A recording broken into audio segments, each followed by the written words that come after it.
Hello everyone, in this video we are going to see 10 Samachir Maths number and sequence introduction.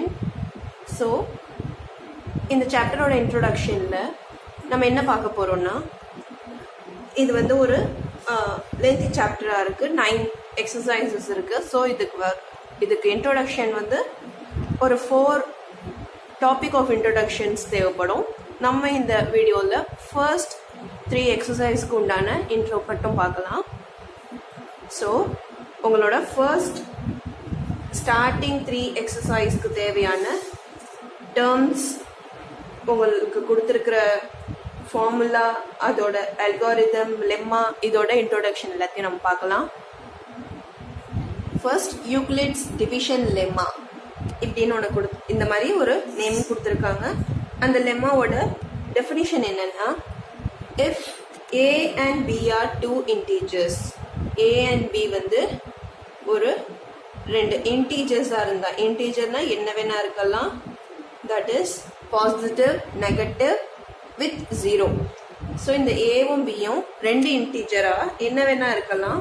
அப்படி இருக்கும் போது there exist unique integers Q and R. இதில் ஒரு unique integer Q and R arise ஆகும். such that இந்த formula எப்படி இருக்கும்னா A equal to BQ plus R அப்படின்னு ஒரு ஃபார்முலா கிடைக்கும்னு சொல்லியிருக்காங்க. where your R value is 0 less than equal to R, that is less than mod of B. இங்க என்ன கொடுக்க வந்திருக்காங்கன்னா, உங்க Q and R தான் கோஷன்ட் அண்ட் ரிமைண்டர். ஒரு டிவிஷன் பண்ணும்போது ஒரு 28 டிவைடட் பை 5 இப்படி நம்ம டிவைட் பண்ணும்போது 25குள்ள 5 டைம்ஸ் போகும், 25 கிடைக்கும். உங்களோட ஆன்சர் வந்து ரிமைண்டர் 3. ஸோ இதை வந்து அவங்க ஒரு ஃபார்மேட்டில் கொடுக்குறாங்க. அவங்க கோஷன்ட் அண்ட் ரிமைண்டர் தான் இந்த Q and R. A and B வந்து டிவைசரும் டிவைடண்ட்டும். இதை மட்டும்தான் உங்களுக்கு இப்படி ஃபார்முலாவில் கொடுக்குறாங்க. ஸோ ஒரு சிங்கிள் டிவைசர் டிவைடண்ட்டுக்கு இந்த ஃபார்முலா யூஸ் பண்ணி அதுக்கு என்ன கோஷியன்ட் வரும் என்ன ரிமைண்டர் வரும்னு கண்டுபிடிக்கிறது தான் Euclid's division lemma, Euclid divisions lemma. So இப்போ நம்ம சும்மா ஒரு எக்ஸாம்பிள் எடுத்தோம். இந்த எக்ஸாம்பிள்ல எது A, B, Q and R இருக்கும்னு பார்க்கலாம். A தான் வந்து உங்களோட டிவைசர், அதாவது 28 நம்ம எடுத்தோம். B தான் வந்து உங்க டிவைடண்ட், 28 டிவைடட் பை 5ன்னு சொல்லணும். ஸோ A வந்து 28 எடுத்திருக்கோம், அதுதான் ஏவாகும். B வந்து அதோட டிவைசர் தான் B. ஸோ தட் இது கிடைச்ச கோஷன்ட் வந்து 5 Q அப்புறம் ரிமைண்டர் R. ஸோ இதை நீங்க ஈக்குவேட் பண்ணீங்கன்னா A வந்து 28 நம்ம எப்படி ஸ்பிளிட் பண்ணி எழுதலாம்னா B into Q plus R, அதாவது 5 into 5 plus 3. 28 5 டேபிளில் 5 டைம்ஸ் போகி remainder 3, it will leave the remainder 3. இதுதான் வந்து அவங்க யூக்ளிட் டிவிஷன் லெம்மான்ட்டு ஒரு ஃபார்முலா ஃபார்மேட் பண்ணி கொடுத்துருக்காங்க. இதுதான் யூக்ளிட்ஸ் டிவிஷன் லெம்மா. நெக்ஸ்ட் வந்து யூக்ளிட் டிவிஷன் அல்காரிதம், அது என்னன்னு பார்க்கலாம். ஸோ அதுக்கும் சேம் டெஃபினிஷன் தான், சேம் ஃபார்முலா தான் எடுப்போம். ஆனால் இதில் என்ன ஃபைண்ட் அவுட் பண்ணுவோம்னு கேட்டிங்கன்னா, இதில் வந்து ஒரு 2 டிவைஸருக்கு காமனான ஒரு டேர்ம், ஒரு டிவைசர் இல்லை 2 டிவைஸருக்கு இருக்கிற ஒரு காமன் டேர்ம், எந்த ஒரு காமன் டேர்மால 2 நம்பருமே மல்டிப்ளை ஆகி ரிமைண்டர் 0 கொடுக்குமோ அதை தான் நம்ம இதில் கண்டுபிடிக்க போகிறோம். ஸோ இந்த ஃபார்முலாவை யூஸ் பண்ணி யூக்ளிட் டிவிஷன் அல்காரிதமில் ஒரு கண்டினியூஸ் ஒரு சக்ஸசிவாக நம்ம ஒரு ஸ்டெப் போட்டுக்கிட்டே போவோம். ஸோ ஃபைனலாக உங்கள் ரிமைண்டர் R பிளேஸில் 0 எப்போ வருமோ அப்போ தான் அந்த 0 வர்றதுக்கு உங்களுக்கு கிடைக்கிற கோஷன்ட் தான் உங்கள் ஃபைனல் ஆன்சராக இருக்கும். ஸோ நம்ம 2 நம்பர்ஸ் எடுத்துக்கலாம். Example 210 and 55. இது ரெண்டுமே 5 டேபிளில் போகும்னு தெரியும். ஆனால் 5 டேபிள் வந்து எந்த டிவைசர் நம்ம இப்போ 5 டேபிளில் போவோம்னு தெரிஞ்சிருக்கு. இது வந்து நம்ம பேசிக்காக ஒரு ஃபார்மேட்டில் கண்டுபிடிப்போம். ஸோ ஒரு 2 டிவைசர் கொடுத்துருக்கும் போது நீங்கள் ஹையஸ்ட் டேர்மை ஏ சைடில் எழுதிக்கோங்க. 210 ஹையஸ்ட் டேர்மை ஏ சைடில் எழுதிக்கிட்டு பி சைடில் 55 எழுதிக்கோங்க. 55 இன்ட்டு என்ன மல்டிப்ளை பண்ணால் 210குள்ளே எத்தனை 55 இருக்குன்னு பார்க்கணும். ஸோ 210குள்ளே you will have 3 55s plus remainder என்ன கிடைக்குமோ 210குள்ள 55 வந்து 3 டைம்ஸ் போனால் 15 1 165. ஸோ உங்களுக்கு ரிமைண்டர் 45 கிடைக்கும். 210ல் 55 போகாது, ஆனால் உங்களுக்கு ரிமைண்டர் கிடைக்கிறது நீங்கள் எடுத்து எழுத போகிறீங்க. ஸோ 55 வந்து 3 டைம்ஸ் போகும். ஸோ 55 × 3 ப்ளஸ் உங்களுக்கு 45ன்னு ரிமைண்டர் கிடச்சிருக்கு. இப்போ என்ன செய்வீங்கன்னா உங்களோட 55ஐயும் 45ஐயும் எடுத்துப்பீங்க. ஸோ இதில் கிரேட்டர் நம்பர் வந்து 55, உங்கள் பி வேல்யூ எடுத்து இங்கே எழுதணும். நெக்ஸ்ட்டு 45ஐ பி வேல்யூ ஏ ஆகிடும், இது இங்கே வந்துடும். அப்புறம் 45 பி ஆகிடும். இப்போ 45 × 55 எத்தனை டைம் போகும்? 55க்குள்ளே 45 எத்தனை டைம்ஸ் இருக்குன்னு பார்த்தீங்கன்னா it will be only 1 time. So 55குள்ள 45 1 time தான் இருக்கும். Then it will leave a reminder 10. 55குள்ள 45 1 time தான் இருக்கும். 45 போனால் ரிமைண்டர் 10. இந்த 10 எடுத்து இங்கே எழுதிடுவீங்க. திருப்பி உங்களுக்கு இந்த ரிமைண்டர் ஆர் சைடு வந்து 0 கிடைக்கல. ஸோ அகெயின் இந்த 45 ஏ சைடு வந்துடும், இந்த 10 வந்து பி சைடு வந்துடும்.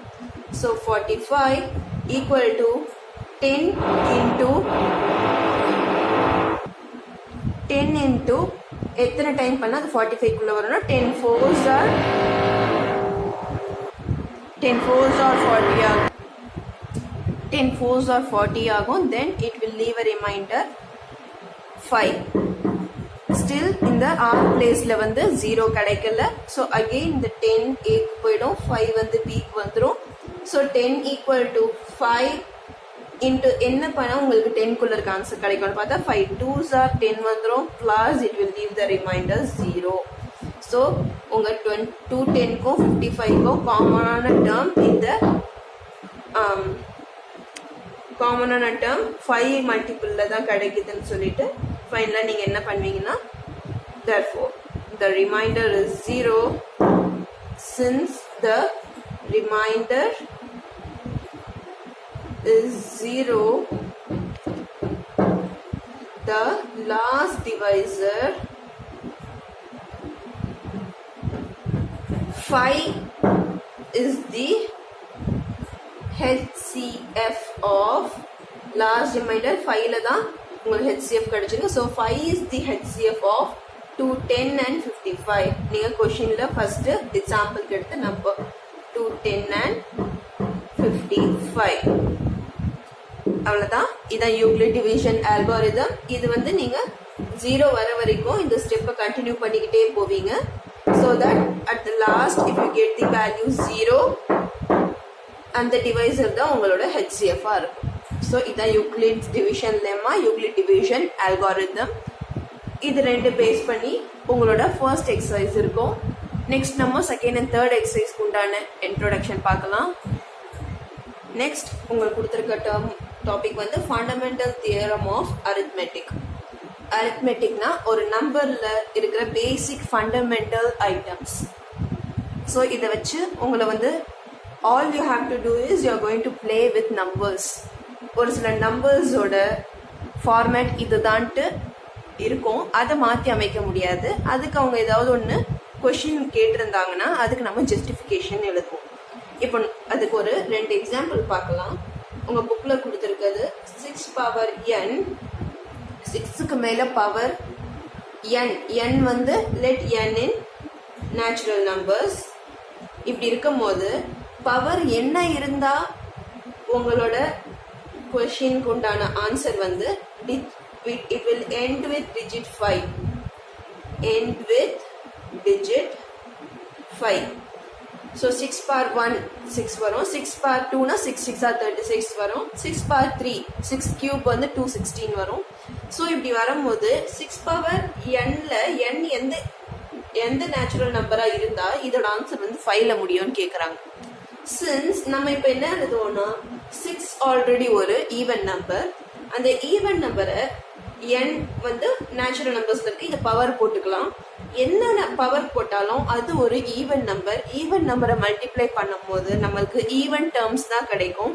ஸோ எப்போ என்னோட பவர் என்ன இருக்கும் போது அவங்க 5 வந்து அதோட ஆன்சர்ல லாஸ்ட் டிஜிட் 5ல முடியும்னு கேட்குறாங்க. ஸோ இது பாசிபிளே கிடையாது. இதுக்கு உங்களோட ஜஸ்டிஃபிகேஷன் தான் நீங்க எழுதுவீங்களே தவிர வேற எதுவும் கிடையாது. உங்க ஜஸ்டிஃபிகேஷன் என்ன இருக்கும்னா since 6 is a even number, even நம்பரை எந்த நம்பர் போட்டு பவர் போட்டு நீங்க மல்டிப்ளை பண்ணாலும் உங்களுக்கு ஆன்சர் வந்து ஒரு ஈவன் நம்பரா தான் கிடைக்குமே தவிர ஒரு நம்பர் 5ல முடியணும்னா அது ஆட் நம்பரா இருக்கணும். அந்த ஆட் நம்பர் 6க்கு பவர் போட்டா பாசிபிள் இல்லை அப்படின்றது தான் நீங்க எழுதுவீங்க.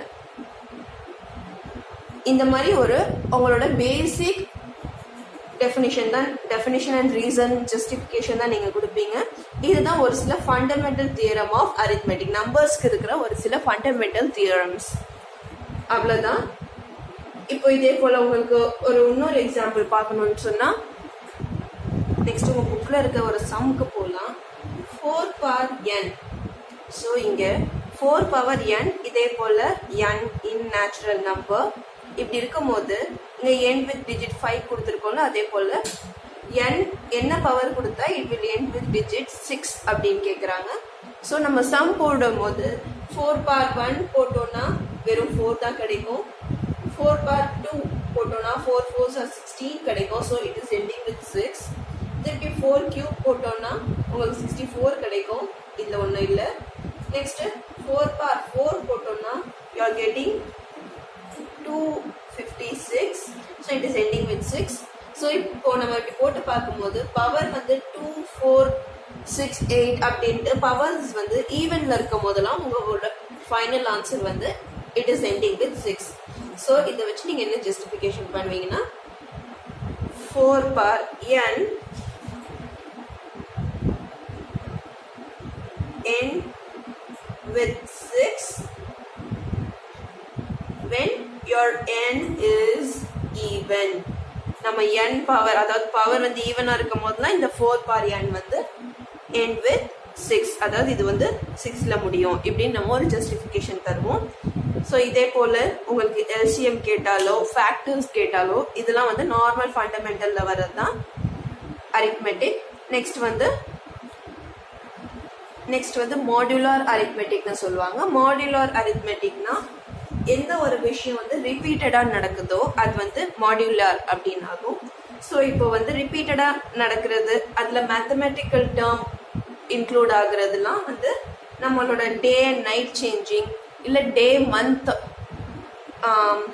ஆஃப்டர் 30 days திருப்பி 1ல இருந்து ஸ்டார்ட் ஆகும். ஒரு வீக் பார்த்தோம்னா ஆஃப்டர் 7 days திருப்பி டே 1ல இருந்து ஸ்டார்ட் ஆகும். டைம் பார்த்தீங்கன்னா ஒரு 12 hours முடிஞ்ச அப்புறம் திருப்பியும் அது 24 hours ஃபார்மேட்டாக இருந்தாலும் உங்களுக்கு வந்து 24 hours முடிஞ்ச அப்புறம் திருப்பியும் டைம் ஹார்ஸ் வந்து 1 2 3லேருந்து ஸ்டார்ட் பண்ணுவீங்க. இல்லை 12 hours ஃபார்மேட்டாக இருந்தால் 13 நம்ம திருப்பி 1ன்னு கொண்டு வந்துடுவோம், 14 திருப்பி 2 o'clockன்னு கொண்டு வந்துடுவோம். இப்படி டைமில் நம்ம ரிப்பீட்டட் பண்ணுவோம், டேஸில் ரிப்பீட்டட் பண்ணுவோம். ஸோ இந்த மாதிரி ரிப்பீட்டடாக வரும்போது உங்ககிட்ட ஒரு 72 hours இப்போ உங்களுக்கு வந்து டைம் 2 o'clock ஆகுது, மார்னிங் 2 o'clock ஆகுது, 2 AM மார்னிங் 2 AM இருக்கு. ஸோ ஆஃப்டர் 75 hours டைம் என்ன அப்படின்னு கேட்டாங்கன்னா ஸோ இது வந்து ஒரு ரிப்பீட்டட். நீங்கள் ஆஃப்டர் 75 hours உடனே 2 + 75 பண்ண முடியாது. பிகாஸ் இந்த டைம்ன்றது வந்து ஒரு ரிப்பீட்டட் ஃபார்மேட். 12 hours ஃபார்மேட்டாக இருந்தால் திருப்பி 13 ஸ்டார்ட் ஆகும். நம்ம அங்கேயும் போய் 75 hours கேல்குலேட் பண்ணிட்டு இருக்கோம். 24 hours ஃபார்மேட்டாக இருந்தாலும் அது ரிப்பீட் ஆகிட்டே இருக்கும். ஏன்னா 75 hours ஒரு 3 days ஆல்மோஸ்ட் 3 days தேவைப்படும். ஸோ இப்படி இருக்கும்போது நீங்கள் ஃபைண்ட் அவுட் பண்ணுற ஃபார்முலா வந்து n = congruent இது மாடுன்னு அர்த்தம். 3 ஈக்குவல் டு 2 போட்டால் ஈக்குவல் டு, அதே 3 போட்டோம்னா கான்க்ருவெண்ட் ஆகும். இதை மாடுன்னு சொல்லுவாங்க. n equal to r mod m இப்படி எடுத்துக்கிட்டோம்னா உங்க n தான் வந்து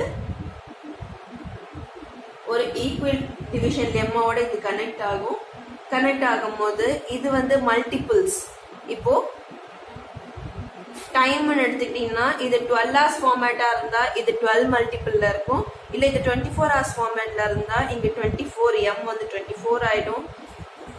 75 இந்த லெஃப்ட் சைட்ல இருக்கும். 75ல 24 ரிப்பீட் ஆகி கேன்சல் ஆயிட்டு ரிமைனிங் எவ்வளவு இருக்கோ அதை தான் நம்ம இங்க எழுதுவோம். இப்போ சம்ல காமிக்கிறேன். 75 இஸ் கான்க்ருவென்ட் டு, அதாவது மாடுக்குள்ள ஃபர்ஸ்ட் எது போகும். இது சப்போஸ் 12 hours ஃபார்மேட்டா இருந்தா mod 12 75 குள்ள mod 12 கேன்சல் ஆனா எத்தனை டைம்ஸ்ன்றது நம்மளுக்கு இங்க மேட்டர் கிடையாது. அதாவது கோஷன்ட் மேட்டர் கிடையாது. mod 12 வந்து 75 குள்ள எத்தனை டைம் போகும். 12 5s are 60 ஆகும். 12 6s are 72. ஸோ இந்த 6 டைம்ஸ் நம்மளுக்கு தேவையில்லை. திருப்பி ஒரு 12 6s are 72 முடிஞ்சு ரிமைனிங் உங்களுக்கு 3 hours இருக்கும். ஸோ இந்த 3 hours தான் நம்ம உங்களுக்கு கொடுத்துருக்க கொஸ்டினோட கால்குலேட் பண்ணணும். ஸோ இந்த 3 hours இங்கே கால்குலேட் பண்ணோம்னா ஆஃப்டர் 75 hours டைம் என்னன்னு கேட்கும் போது 2 AM plus ஒரு 3 hours 5 AM. அது ஒரு 2 நாளோ 3 நாளோ கழிச்சு உங்களுக்கு 5 AM வரப்போகுது. அவ்வளோதான். ஸோ இந்த மாதிரி ரிப்பீட்டட் இதை நீங்கள் ஃபார்முலேட் பண்ணுறது தான் மாடுலார் அரித்மெட்டிக். இது உங்கள் ஹார்ஸில் கேட்கலாம். இல்லை இன்னைக்கு மண்டே, ஸோ டேஸ் வந்து 7 டேஸ்க்கு அப்புறம் அது ரிப்பீட் ஆகிட்டே இருக்கும். இன்னைக்கு மண்டே, ஒரு 30 டேஸ் கழிச்சு அது என்ன டேவா இருக்கும் அப்படின்னு கேட்கும் போதும் நீங்கள் இதே போல் டே வந்து ஒரு 7 days ஃபார்மேட். அவங்க எத்தனை டேஸ் கழிச்சுன்னு கேட்குறாங்களோ அதை லெஃப்ட் சைடில் போடுவீங்க. டேஸ் எத்தனை டே ஃபார்மேட், அதாவது அந்த ரிப்பீட்டட் சைக்கிள் எத்தனை டேஸ்க்கு அப்புறமோ அதை வந்து நீங்கள் மாட்குள்ளே போடுவீங்க.